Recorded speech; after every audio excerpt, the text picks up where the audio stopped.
What's up, guys? It's pure political pandemonium here, and today we're going to discuss the projections for the 2022 midterm, the House races. And I'm going to be on 270 to win today. And we already got a lot of districts already set out. We're just going to look at the ones that are more competitive. And then by the end of it, we're going to see what we got here. I don't even know what my projection would add up at. But I mean, one thing is clear, and that is that the Republicans are going to take back the House. 538 even has it at 81 to 19. They can't deny it. The Republicans are surging in the House. We had a census in 2020. A lot of things, especially in the states like Florida, ended up favoring Republicans at the end of the day. In New York, the Democrats tried to gerrymander the hell out of the map. They tried to give them every single possible competitive seat, every competitive seat, and ultimately it got struck down by their own Supreme Court. And so New York even has a lot of more competitive seats here. We're gonna take a look at all of these in just a moment, but we're gonna check out first Real Clear Politics. This is just the generic congressional votes. This is at the end of the day when all the votes are tallied for all the districts for the whole midterms. This is what we're looking at, and we can see here in all but two of these, which, I mean, Morning Consult, YouGov, not really the most reliable, especially Politico Morning Consult. They're constantly shilling for the Democrats, and we got here an average of about a Republicans +3. And looking at how things are going recently, I mean, things were a bit further apart. They got a lot tighter here. They even had Democrats winning the generic congressional vote, which doesn't always consist to Democrats taking Congress. It doesn't correspond to that. In fact, even if it was Republicans +0, if it was just a dead even, the Republicans would win the House, and they would win it by several seats. So that doesn't always correspond, but the fact that Republicans are surging in the way that they are, it's a very good sign. It's a very good sign that it's going to be a blowout similar to that of 2014 or 2010, for example, in terms of the amount of seats that are won here. We have RCP's projections here. They have classified 33 districts as toss-ups. There are 435 seats in the House, and Republicans only need 218 to have a majority, and they're already given in terms of leaning and likely. They already have 228 here. They're already 10 above what is needed for a majority. So, pretty handedly, I think the Republicans are going to take this.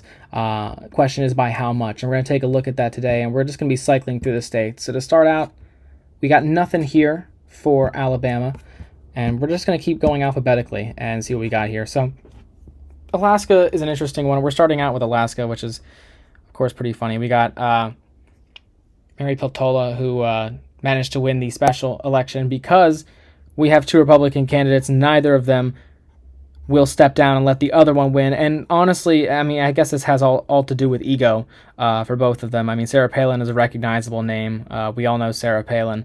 But we got these two candidates here. And honestly, if either of them drops out, they don't even have to endorse the other one. But if there's just one conservative on it, they would end up winning this. And the problem is, I mean, we have this House district went by 9.1 for conservatives. It went for Trump by over 10 in 2020, and the consensus is it's going to end up being a lean blue state. And ultimately, it's going to end up being the case. And so I think it is going to end up being a lean blue state because they have ranked choice voting, and because of this ranked choice, she'll end up pulling through, and it's bizarre. They're going to have someone representing them that does not really align with the views of a majority, even a super majority of the people in this state. But, so be it. This is the system that they have there, and it's going to end up serving the Democratic Party this time around. Arizona, we have several races that are pretty contested here. And, I'm going to classify a couple of these real quick. Not really too much to speak on here. Ann Kirkpatrick is not running for re-election. And so ultimately, I mean, this is a state that a district that went very, very narrowly for Joe Biden. And this is the 6th district. This is down here in the southeast. And so not running for a second term. And I think it's going to end up going pretty handily to the Republican Party. I'd say, lean, maybe even to a likely margin. And then Greg Stanton, who is running for re-election there, and this went to Biden by over 10 points. I think if it comes down to it, I think it'll end up being probably about a lean state there. So this is what we're looking at here for Arizona. got nothing for Arkansas. And then looking at California, we have a few here. We have quite a few here. We have an open seat here for the 3rd district over here. And it's looking very strong for the Republicans. This is a district that did go to Trump by 2. I think they're going to win it pretty handedly. Josh Harder probably going to end up pulling through in his district as well. There's an open seat here in the 13th district. This is a district that went to Biden by 11.4. However, the consensus is that it is a true toss-up. And looking at where the 13th district here is here, you know, it's kind of central California here. It's up against the blue wall along the coast, and it is going to be very close. I'd personally just put it as a tilt toward the Democrats because of that margin. David Valadao is another one that's going to be a toss-up state. He won it back in 2020. And this is only his, he's running for his 2nd term, and this is a district that went to Biden by a considerable margin, but I assume because he was just elected and he's well enough liked there that, you know, a district that breaks well enough for Biden but goes to a conservative, I assume that he would still pull on there. And then just running through here, I think these are not going to be very contested. Mike Garcia, you know, looking pretty promising for him. I think he's going to hold on to his seat as well. I'm going to put it as at a lean margin there. Young Kim, you know, she's doing well enough. I think she'll take it. Same with the 45th district. And looking at these are 2 representatives that both came from the blue wave of 2018. These are both 11 plus 11 plus 12 for Biden. I think when it comes down to it, I think it'll be like a tilt. So that's what we're looking at for California. Colorado, we got a good block here. Lauren Boebert has got this. I don't even know why this is considered contested. She's got it pretty handedly. Then the incumbent is not running for the 7th district here, so this is a 15-point race, however. 15-point for Biden, that is. So I don't think it's going to be very competitive. This is an open seat, however, and I do think just because of the national trends, because of how things are shifting more toward the Republican Party. I mean, this is, you know, the 2020 election was a election that Biden won the popular vote by 4.5. Now we're looking at a House generic vote that the Republicans win by 3.5, 4, and I think it's going to be far more. I think it's going to end up being probably by 5 or 6. You know, that's about a 9-10 point shift. I think this is going to be, you know, pretty safe. Not safe, but, you know, a lean margin. I think it's going to be a red state, red district, that is. And we have 2 here in Connecticut. And Connecticut's pretty interesting here. You know, it hasn't been, outside of Maine and New Hampshire, there hasn't really been any conservatives in the House or any, you know, federal race there in a while. So it's going to be a bit interesting because I think this is going to be a pickup. I think it's going to be a tilt. And then this one is going to be probably on a lean margin. I think George Logan's going to end up taking that seat there. So we got a little bit of red in Connecticut. Delaware's not really competitive at all. Only 1 seat there anyway. And we got 1 in Georgia. And this one, Sanford Bishop, has been around for a long time. This is a Biden district. I think it might be closer this time around, but it's going to stay his. Got Hawaii, not competitive. Idaho, not competitive.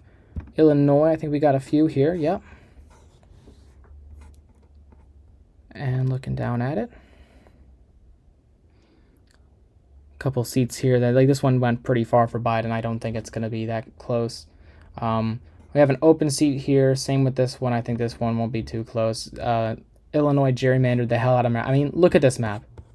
Look at how this cuts across and cuts through and meanders around. I mean, I don't know how this could be approved, but, you know, the Democrats run that whole state, and you can tell by the fact that so many people are leaving the state.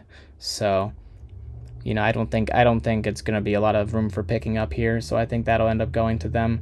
However, this is the one that's a pure toss-up, and the incumbent's not running for re-election. It was a Biden district by about 8 points, and looking at the way that things are shifting from 2020 to now, Biden's approval rating, the generic approval rating for the Democratic Party, I think this one actually will be a pickup. Rest of these, however, it's just not going to pull through. But we have 1 pickup here for the 17th district. Looking at Iowa, this is going to be very, very easy. looking at these, it's not going to be very close. They're going to end up taking all of them. Though Iowa currently has 3 conservative representatives, 1 Democrat, 1, and that race that the Democrats picked up in 2020 was down to the wire. And looking at how things are shifting, it's not going to be nearly as close this time around. Looking at it, we already got 201 to 168, and we're at Kansas. We got 1 here. This is one that they project will go to the Democrats. I don't know. This is one that went to Biden by 4.5. Looking at trends, I think it'll probably be very close, maybe within a point. I'm going to flip it. And a lot of this, I mean, one can't be expected to know 435 different people. This isn't one that, like, I'm not very close with these candidates. I know, of course, the big names, but going through this, yeah, we got the second one here. And this is Jerry Golden is someone that's managed to win in this district, despite it being one that went for Trump in both elections, the 2nd district of Maine. And I think because of how things are looking, I think he's going to still hold on here because they like him there. And I think he's a bit more moderate there anyway. So he's going to hold on. We got 1 in Maryland. And yeah, it's going to go to the Democratic Party. Massachusetts is not going to be close. Michigan, I think we got a couple here. 3rd district is one that's a pretty hot seat there. Peter Meyer is defeated. He was defeated in the primary by John Gibbs, who was a Trump-endorsed candidate. Peter Meyer was one of the 10 representatives that voted to impeach him, and he was one of the many in this batch, Liz Cheney included, who were unseated or retired or did not last. I think only out of the 10 representatives, I think only 2 of them are still around at this point. So, they either were kicked out by force or they didn't end up, sticking around to find out. So John Gibbs, this is very close, but I do think John Gibbs is going to pull through with this. We got a Republican already in the seat, and it's looking very close, but I think John Gibbs will pull through. Michigan's 7th, I think this one will also be. This is one that went to Biden by 0.9. I think it's going to be about a lean margin. Michigan's 8th, however, this is one that went to Biden by 2. They're classifying it as a lean margin. I'd give it probably a tilt margin to the Republicans. John James is a well-known name. I've seen him run for Senate here at least once, probably twice. I remember seeing his name. So he's well known. I think he's going to pretty handedly pick this up. This is a Trump district in 2020 as well. I think it's going to be fine. I think he's going to win that pretty easily. I don't think that's going to be very close at all. We got Minnesota. There was a special election for the 1st district. I remember that. That was a win for the Republican Party. Not by as much as many predicted it would be, but the Republicans still pick it up, and a pickup is a pickup. They project it's going to be a likely margin, and I'd have to agree with them. Minnesota's 2nd district, it's a bit closer to the city there. It's one that went to Biden by 7.5. They're predicting it's a tilt margin. I'd give it as a tilt margin, but in the other direction. Got Mississippi next, nothing there. Missouri, nothing there. We got 1 for Montana. This is an open seat. And yeah, it's not going to be an issue there. It went to Trump by 7. And I believe Montana picked up a seat. I can't remember. I feel like they had only 3 electoral votes last time around. So it might be a new district. But I might be wrong for that one. We got the Nebraska 2nd district. This is a district that Biden did win because of the way that Nebraska breaks up their districts for election. Maine does it the same way. This is a district that did go to Joe Biden, but it is a conservative having the seat. I think it's going to go to the Republicans. We got Nevada next. Nevada's got a lot of competitive seats now. The census was pretty kind to the Republican Party, and Nevada is shifting. We've talked about it in the Senate video. We've talked about it in the governor video. They're flipping. I think they're flipping everything across the board. Looking at this, I think it's going to be probably a lean margin. And then a tilt margin there. And a tilt margin here. Actually, looking at it, I think this is Las Vegas. So, I mean, it's going to be a lot closer. I don't think it'll be that clean of a sweep, so I'll flip this one for fairness sake, I suppose. But that's 3 out of 4 there. I can see it all flipping there and being a very Republican dominant state from here on out. We got 2 competitive ones for New Hampshire, and they're both going to be going to the Democrats. I don't think there's any issue there. This one, perhaps a tilt margin, though. New Jersey's next up. We got a couple here. It's interesting. Got Paul DeGroot in the 11th district in New Jersey here. This is one that went to Biden by almost 18. It's too far to the left. I don't think it's going to be enough to flip. Tom Malinowski is going to, I think, be unseated. However, in the 7th district, I think that's going to be a Republican pickup. The rest of these, my opinion, is the same as the former. So we got New Mexico next, and we got the whole thing. So let's check it out. We got 1 Republican incumbent, and we have 2 Democrats here. Things are looking a little bit closer. I think that this one will be pretty likely. I do think this one will be closer, though, as a lean margin, but I do think the Republicans will get this one pretty easily. So that's one district for him there. And New York, we got some from New York as well. We got quite a bit for New York. Lee Zeldin, of course, is retiring to run for governor, and I think he's putting up a good fight there. And this is one that very, very narrowly, pretty much dead split for the president there. And I think Nick LaLoda is going to end up picking it up, no problem. Going down the line here.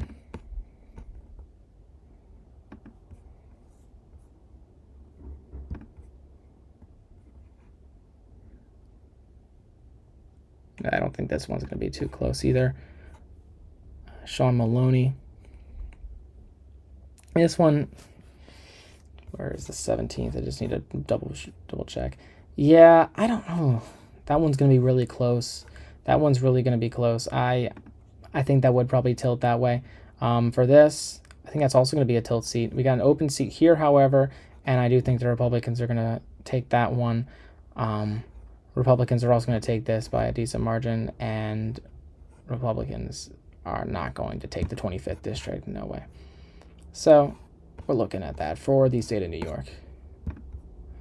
On to North Carolina, we have a few here. G.K. Butterfield not running for re-election. Been in that seat for a long time. Would be his 10th term. And, this is a district that did go to Biden. I think that it'll probably stay in the Democrats column there. Same thing with this one. However, we do have an open seat here, and I think Bo Hines is going to end up taking it. And this open seat here as well, I think it's going to probably just go to the Democrats. And looking at that map there at the bar across the top, you need Republicans needed 218 to take control of the House. Nancy Pelosi's officially out. We got 220 here. So, we're at the O's. We were at the ends when it was first decided, but we already have a Republican majority there. No surprise, honestly, no surprise. We're going to keep finishing this out, though. We're going to see how close it's going to be. RC Couture. Been around since 1983. Jesus. I think retirement's looking pretty good. And this is one that did go to Trump by about 3. I mean,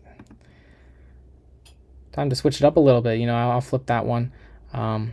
This is one that's projected to go by a lean margin. I'd have to agree. That's only a 3-point for Biden. It's gonna undoubtedly flip.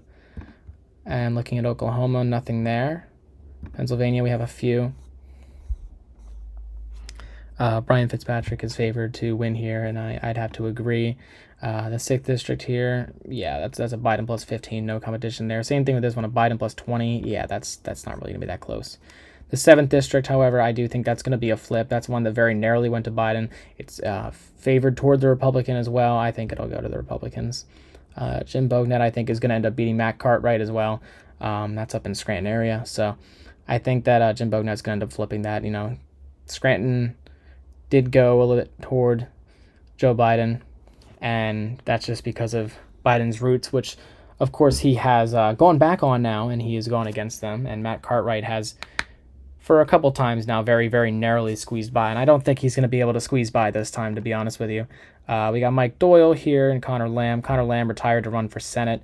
And unfortunately, we ended up with sloth from the Goonies, so didn't work out too well for him, and I think that it's going to end up going to the Republicans now. That's going to be a flip. So we're going to head out of Pennsylvania. We got a couple flips here for Pennsylvania. And then Rhode Island. This is another one, we talked about with Connecticut, and I was waiting for this one to pop up. This is another one that I think that the Republicans are going to end up flipping. I did see some polls and some things that are favoring more toward the Republicans here, and I have a good feeling about it. So I'm going to put it as a tilt margin, but I do think it is going to be very close. And moving on to South Carolina, there's nothing really contested here. Nothing for South Dakota. Tennessee, I think there might be one. Yep, it's Jim Cooper, Democrat, not running for re-election. And this is a Trump district. Yep, this is very clearly going to go to the Republicans. It's just kind of favoring it. This was one's kind of got a pattern here. And we have some contested races for Texas down in the South, where we're seeing a lot of shifting more for the Republican Party within the Hispanic community. Have a solid set of representatives here, and I think that it's going to be pretty much a wash. I think Myra Flores is going to pull through. She won the special election, and I think she's still going to get it. I think she's going to get it, though, by a closer margin, probably a tilt. And the 28th, this one, it's classified to be a lean. I think it might be a tilt. It's going to be closer. But looking really good, and the shift's going to continue happening along the border for the Republican Party. And that's just because the Democrats' open border policies are not working out for them. There's nothing for Utah here, nothing for Vermont. Virginia, there might be two. There's three. So, looking at Virginia, we got one flip here. This one only went to Biden by 6. I think the Republicans could probably tilt it out. And then this one, not really contested. I'll just give it to the Democrats. Not really a competition there. So we got a couple flips here. And we got Washington. We got 2 here for Washington. So the incumbent was defeated in the Republican primary. And looking at how things are shaping up here, the Republicans are going to still hold on to this one. And this one is looking to be very close. Could be a flip possibly. And I'd say, looking at the national environment, how things are going, I'd say it'll probably be a flip. I think we're underestimating Washington. Washington is also looking very close for the Senate race. And I know I made my video for the Senate last week. And there was a poll I just saw today where it was tied, or very, very close, within the margin of error perhaps. Washington, I think, is making a little bit of shifts this time around, and I don't think it'll really last, but it looks good for this season, for this election season. Nothing for West Virginia, and we got one here for Wisconsin. And I don't think that one's going to be too big of a deal. The Republicans got that one in the bag. And we got Wyoming there. Looks like I'm missing a few. Yeah, there's Florida. Good thing we checked that. So, because of the way the Florida's been redistricted, we have some open seats. Florida's got some extra seats thrown in, and this redistricting very much favors Republicans, and I think Republicans are going to end up taking it pretty easily. This is not very much a concern. Democrats will hold on to the 23rd seat, however. But yeah, these are not really shaping up to be that close. So there's that one, and I think we missed out on Oregon. 3 for Oregon. Got an open seat here that's looking to be a tilt margin. I'd probably agree with that, and I'd say Republicans would take this one, and that one would be by a lean margin. So we have one for Indiana, and this is going to be the last one, and it looks like Frank Mervyn is going to be holding on to that one, probably by about a lean to tilt margin. I'd say lean. So looking at what we have here, looking at the whole United States now, we got 241 to 194, and that's going to be pretty massive pickup there, 241. I don't think that's outlandish. It's certainly up there. I assume that by the end of the day, when we'd end up tallying everything up, it'd be somewhere between 235, 245. So this is about what I expected it would end up being at the end of the day. I wasn't sure where the margin was going to be, but it looks like it's going to be Republicans plus 47 in terms of over the Democrats. In terms of compared to the majority, that is 23 seats above a majority. So, that's a pretty safe control over the House, and that's going to be my final projection before the midterms. I'll probably talk to you guys after Election Day, and we'll see how things turn out. So I'm looking forward to it. Take care of yourselves, and pure political pandemonium out.